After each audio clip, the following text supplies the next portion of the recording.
Yo, what's up guys? Sean Kober here of the Live, Train, Perform podcast. Over the next 2 weeks, while I launch this podcast, I'm going to be dropping one episode per day. Then I'm going to drop back to one episode per week. The first episode is an introductory episode explaining who I am, my background, my knowledge, my experience.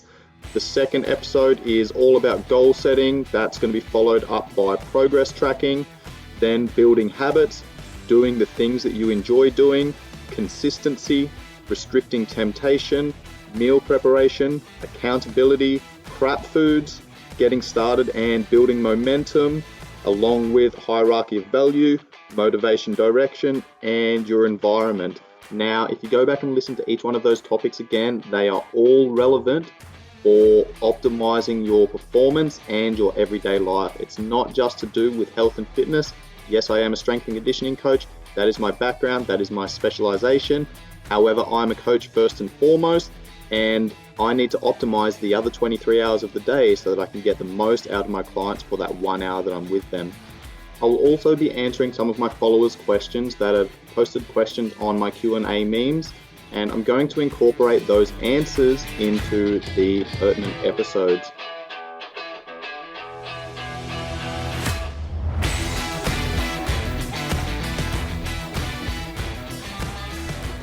Hey guys, welcome to today's episode, which is all about the effect that your environment has on you. We're talking about both the internal environment and the external environment. You are a product of your environment. However, you create your environment. The dictionary describes your environment as the surroundings or conditions in which a person, animal, or plant lives or operates.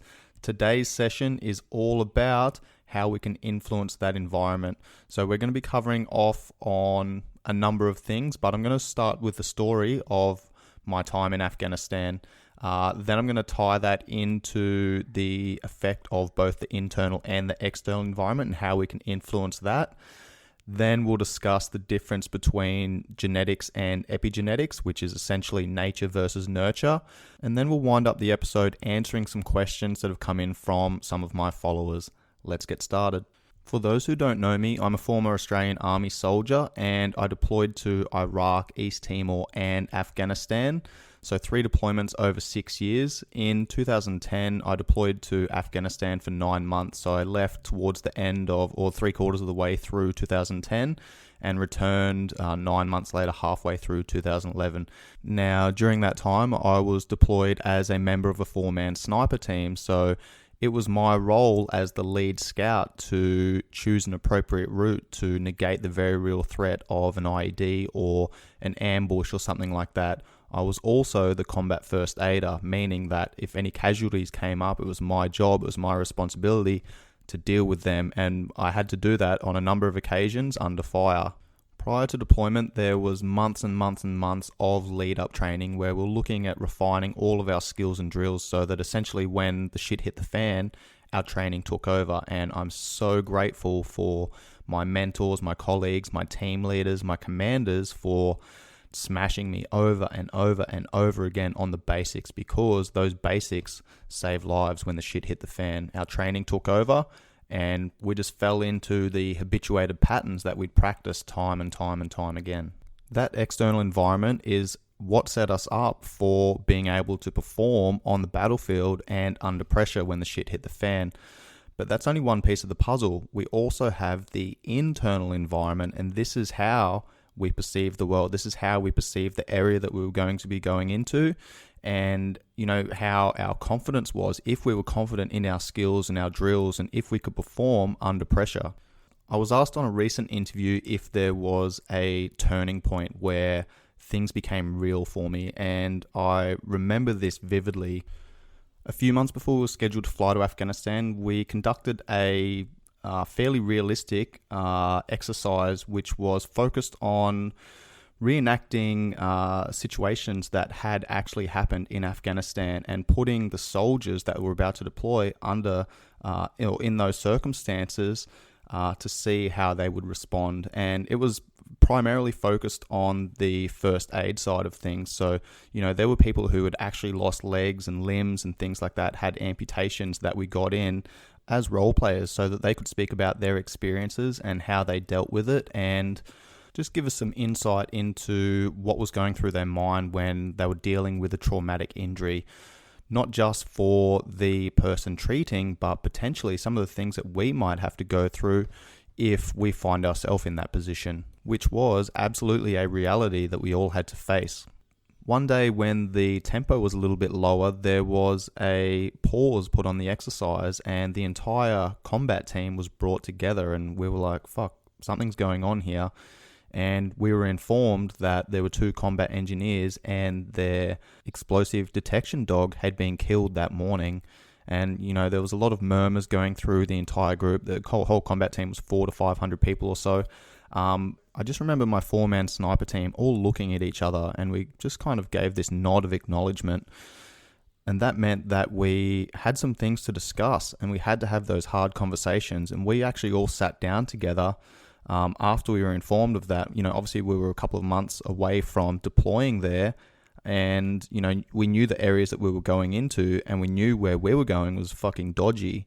So a lot of dudes had been killed there, and we knew the threat was going to be high. So we actually all sat down and had a really good conversation, and brought our awareness to the fact that we probably will have to pull the trigger. We probably will have to deal with casualties. We probably will have to, face these adversities and get into firefights and things like that. So we had to have that open and honest conversation and say, let's just go over there. Let's do the fucking job as best we can.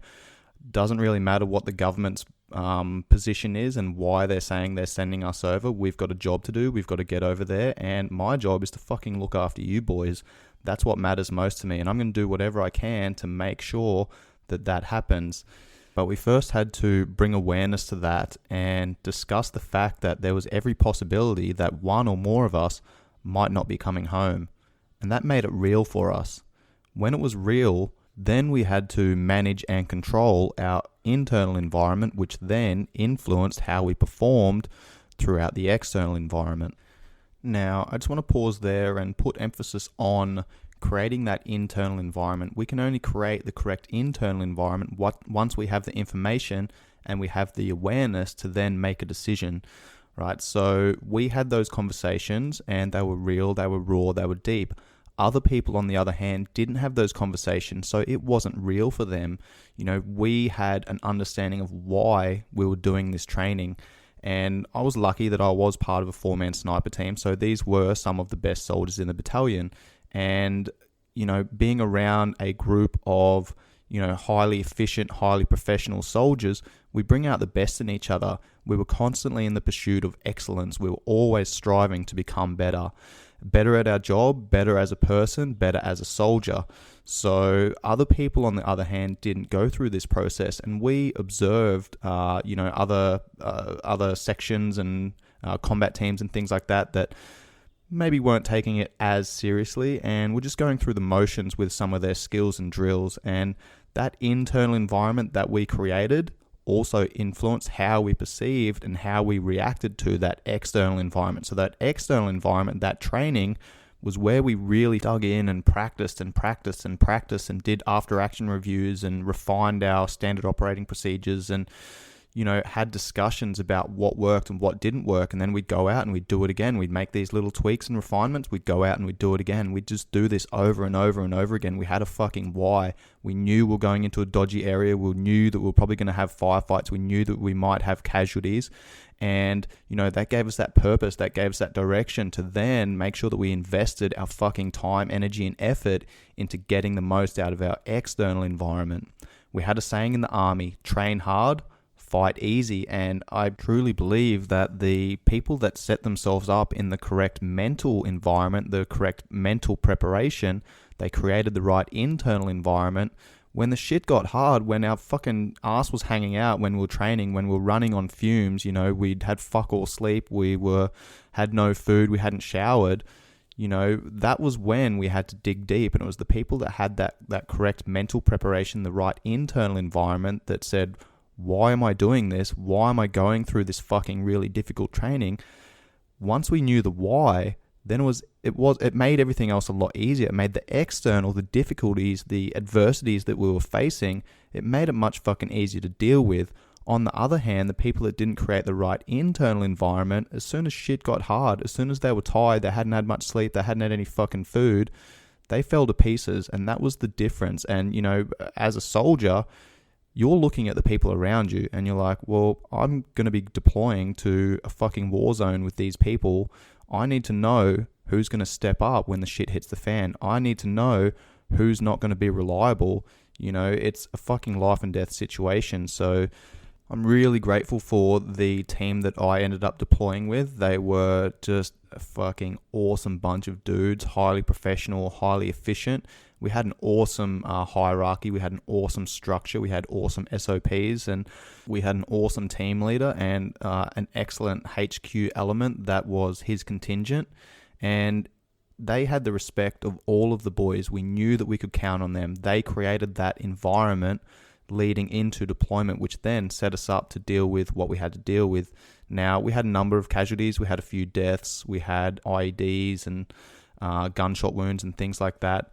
But I truly believe that if we didn't have that hierarchy and we didn't have those boots on the ground, those blokes that were on that base, I really believe that, our circumstances or the circumstances in that or off that combat outpost could have and would have been much worse.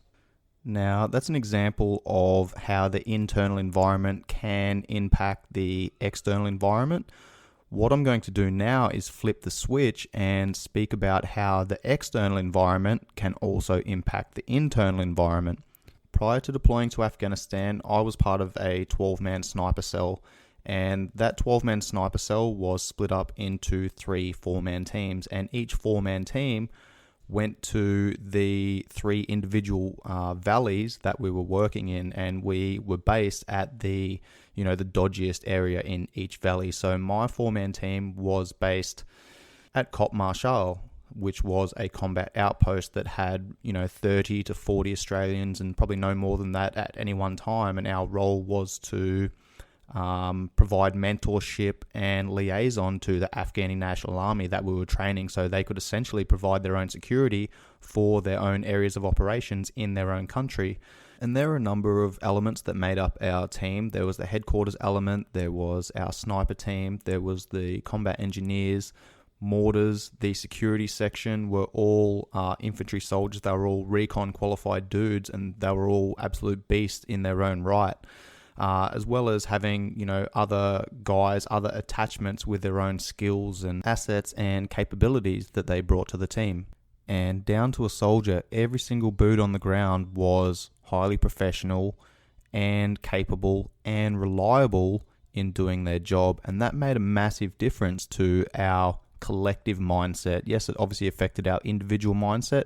I knew what the 3 dudes in my sniper team were capable of, and I knew that I could trust them. I knew that I could rely on them, and that also picks me up. So I didn't want to let them down either. But the collective of the 30 to 40 soldiers on that base, the collective mindset was fucking amazing. Everyone was confident in not only their own abilities, but the blokes either side of them and those in support roles as well. So that made a massive impact on how we were able to influence our internal environment. When you're comfortable, when you trust the external environment, then that also gives you peace of mind and allows you to control your internal environment. Another thing that made this a really special group to be a part of was our boss, our leader. Now, Pez is a tall, lanky dude and an unassuming soldier. If you passed him on the street, you'd never think that he was, such a badass soldier, but his strengths were his leadership style and the trust that he placed into every single person that was under his command. An example of this is when we had a patrol, we knew we were going out, we would go into the command post, and the leaders of each individual element would go into the command post, and Pez would say, right, this is what we're doing, this is the intent of this patrol, this is what I want to achieve, how are we going to do that? And then he'd go around the command post, and each individual element, the snipers, mortars, engineers, security section, etc., they would all have their own input. They would all contribute to the plan. And then Pez would go, yep, sweet, I'm happy with that. Back in at whatever time, let's go through a full set of orders. And this allowed the leaders of each individual element to go back to their specific teams and give warning orders and basically give a layout of where we were going, what we were going to do, and what needed to be carried in order to achieve the mission. And this instilled confidence in every single team and gave them ownership for what they were contributing to the overall task. And this trust in the individual teams as subject matter experts in their own fields created a profound effect. It showed that the boss had confidence and trust in each one of his individual elements, and that allowed the individual elements to then put trust back onto the boss because we were a team, we had to work together. So as snipers, for example, we were really fucking good at being snipers. We knew what had to be done. We knew what our strengths and weaknesses were. Same as the security section or the recon soldiers. They knew what their role was. They knew what they could provide. Likewise for all the mortarmen and all the individual elements they had, they understood what their strengths and weaknesses were, which allowed the boss to have a look at the big picture and manage and guide how the task was evolving. This trust and respect created an amazing team environment, which essentially allowed us to use a decentralized command. So basically when something happened, everyone knew what their role was, everyone knew what their drills were, and people would take the initiative and not have to wait for the boss's orders. Everyone knew what was on the line. Everyone knew what they needed to do, and the boss trusted each individual element to make the right call on the ground. And that had a fucking massive impact on our mindset, our attitude, and how we approached our work. We all didn't want to, do anything wrong. We didn't want to let anyone else down. We always wanted to be the best. We always wanted to make the right decisions. And that external environment that the boss had created by showing trust in his individual teams created a great internal environment, which then impacted the external environment again and how we performed. Our brain receives input from the external environment via our 5 senses. Once we receive this information, then our internal environment determines and processes what we then do with that information. And some of that information is going to be processed in different ways, but this comes down to experiences, this comes down to habituated patterns, this comes down to training and conditioning. And once we've processed the input, then we create a response, which is our output or our action. So essentially, your internal and external environment are interrelated. We receive this information from the external environment, we process it via the internal environment, and then we express that back to the external environment. So this is how we perceive the world. We look at things through filters, and if we understand this, then it's much easier to comprehend that when we can control one portion, either our external environment or our internal environment, then we can influence the output and the outcome of whatever's happening in our lives. So our training and our conditioning that we undertook prior to deploying put us in a good environment, put us in a good internal environment, along with the fact that our boss had trust and respect in every single person within the team, and particularly the team leaders and the subject matter experts, to be able to do our jobs and rely on us to make the right decision on the ground. Now, that obviously affected our external environment once we were on the ground. However, with training, you can only replicate the conditions so far. So once we got on the ground, we were actually in country for 2 weeks, and we did a few partner patrols with the battalion that was there before us, the battle group that was there prior to us. And they'd done a heap of really good work in the area. They had one of their guys killed, unfortunately. But they did a heap of good work in the area. So the Taliban were fighting hard to regain the initiative and get back to, owning and operating in the space. So once they got on the Chinook, we did a solo patrol, and we had intelligence that there was 20 Pakistani Taliban in the area that had come in to fight to take back control of that area of operations. And we actually ran into them at the start of our patrol. They were coming out of a mosque as we were patrolling past. Now, they looked completely different to most of the other, or all of the other fighting age males in the area. So we fucking knew it was them. But there was nothing we could do about it because they didn't have any weapons or communications equipment or anything like that. So unfortunately, that was our rules of engagement. But We literally looked them in the eye, shook their hands. We obviously searched them and, tried to find any incriminating evidence or anything like that. But essentially, they didn't have anything. So we looked them in the eye and shook their hands, and they fucked off, and we continued patrolling. And we knew that it was going to be kicking off later on. So we continued our patrol and set off to conduct a cordon search of a particular koala complex where we had intelligence that they were caching weapons and ammunition and things like that. And our sniper team was conducting a satellite patrol, which was keeping an eye out for, anyone keeping eyes on the main body, the engineers that were conducting the search and things like that. And we got word over the radio that the search had been completed, and it was our role to push out and break out of the green zone. Now, as we were patrolling out of that area, the atmospherics started deteriorating, and people were coming out and grabbing their goats and children and shit like that. And we're like, oh, fuck, something's going down here. Like, this is not good. So we pulled into a little bit of cover, and anyway, we basically got ambushed, and my team leader was shot.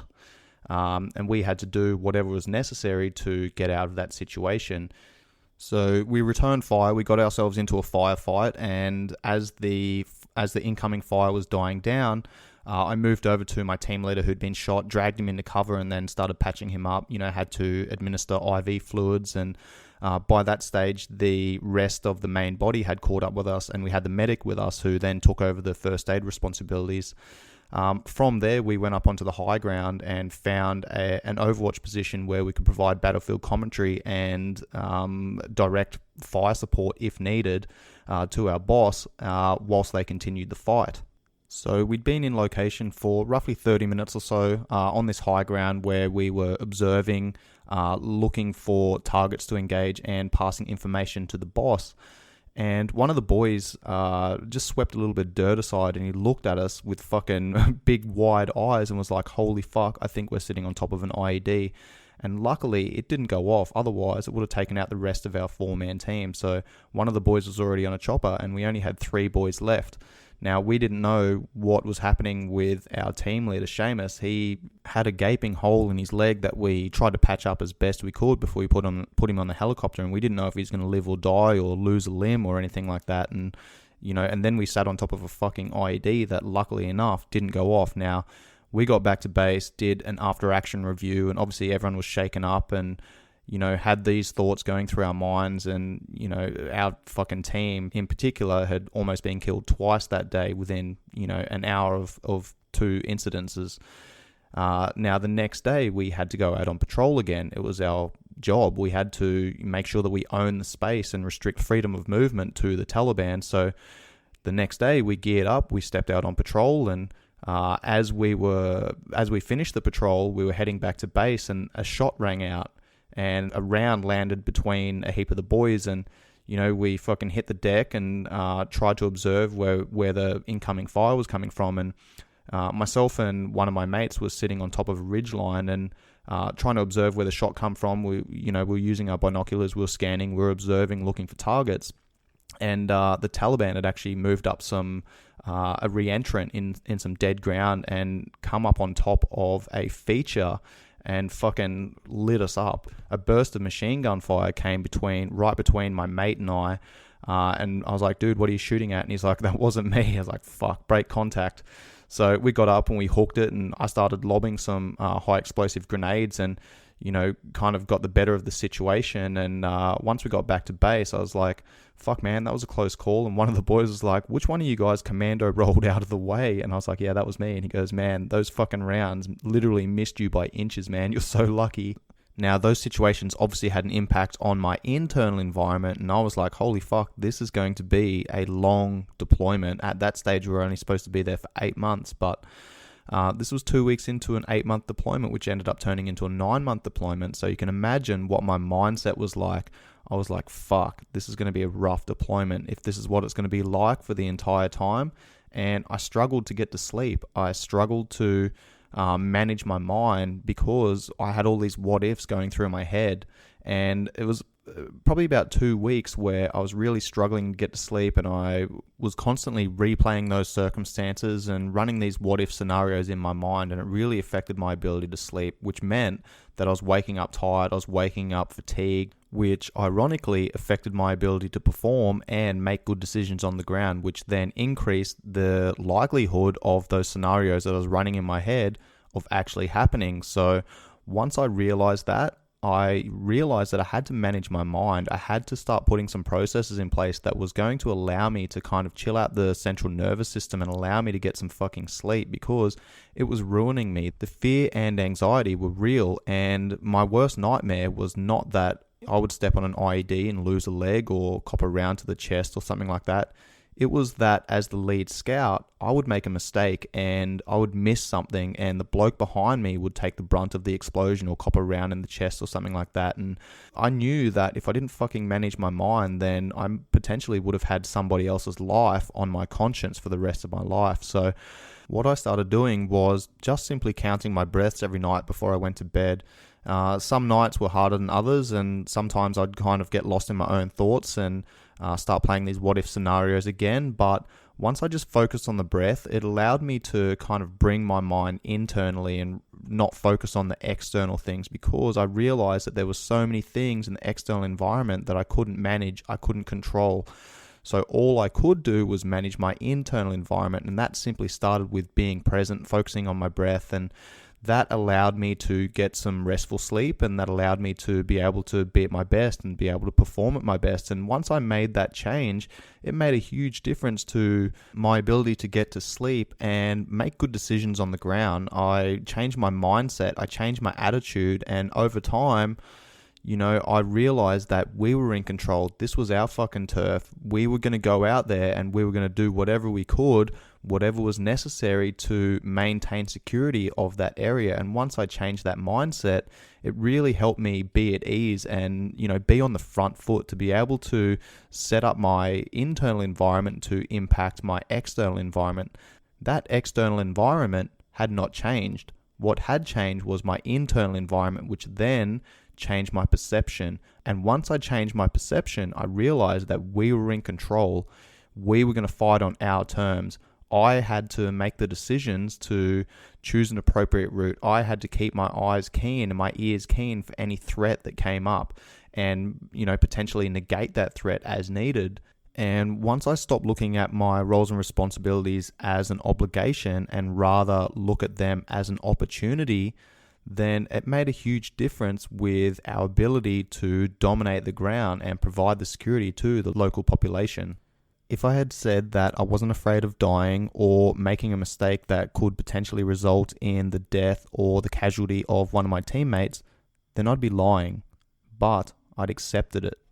Once I was at ease with the fact that the next step I took could be my last on two legs, or the next breath that I took could be my last, it became a battle of the mind, and I was going to do absolutely everything in my power to choose an appropriate route that would negate the threat of an IED or an ambush, or put ourselves in a position to catch a Taliban off guard and identify and eliminate those threats before they became threats. It was only a couple of years ago that I was talking to one of my good mates who was also in Afghanistan at the same time. He discharged from the army and is now a yoga teacher. And I was telling him that story about how I couldn't get to sleep and that I was just simply using my breathing to get to sleep to change my mindset. And he stopped me mid-sentence and he was like, dude, you've been meditating for years. You just didn't know it. Because I saw how much of an impact some breath work could have on my mindset, especially when the stakes were so high, I've now implemented some breath work into my daily routine, and that just kind of helps me chill out, calm down, put myself in a good headspace to prepare for the day ahead. And this also allows me to get to sleep. Now, I'm going to go through a full episode on mindfulness and meditation, but think about it like this. Mindfulness and meditation doesn't fucking mean that you need to sit cross-legged and chant Om Shanti Shanti for an hour. That might simply be sitting on the beach with your toes in the sand and the sun on your face, listening to the waves roll in. That is simply being present. Anxiety is negative thinking focused on the future that hasn't happened yet. Depression, on the other hand, is negative thinking focused on the past and dwelling on mistakes and things that you should have or could have potentially done different. Mindfulness is being present. It's being in the here and the now and understanding that the past is the past and you can't change it, and knowing that the next decisions you make are what's going to shape your future. So the biggest takeaway from this episode is that both your internal and external environment are interrelated. They both affect each other. Now, this is obviously a weird time that we're in right now with quarantine and lockdown and sickness all throughout the world. And you can't control the external environment. When you have no control over the external environment, you must manage the internal environment. In the coming weeks, I'm going to be bringing you some tools and techniques to help you do that. I'll be presenting a 10-part mini-series on the principles of SwissAid. SwissAid is a veteran-owned charity that helps people schedule in and structure the important things of their lives. I'm an ambassador for those guys, so please make sure you go and check them out. Excellent initiative that are doing great things in the veteran, first responder, and mental health space throughout Australia, and hopefully are going to start taking on the world as well. I hope you guys thoroughly enjoyed this episode and got some takeaway and actionable tips from this. To cap off the episode, I do want to give testament to the boys that I worked with on Cop Marshall in Afghanistan. They were one of, if not the best team environment that I've ever been involved with. So at any one time, there was only about 30 to 40 Australian soldiers on this base, and the battle group consisted of roughly 1,200 to 1,500 soldiers. So from this small base, there were some high accolades awarded after the war in the Australia Day Honours and Awards lists. Our boss Pez was awarded the Distinguished Service Medal, which is awarded for distinguished leadership in action. Our medic Robbo was awarded the Commendation for Distinguished Service, which is awarded for distinguished performance of duties in warlike operations. And I was awarded the Commendation for Gallantry, which is awarded to military personnel for acts of gallantry in action.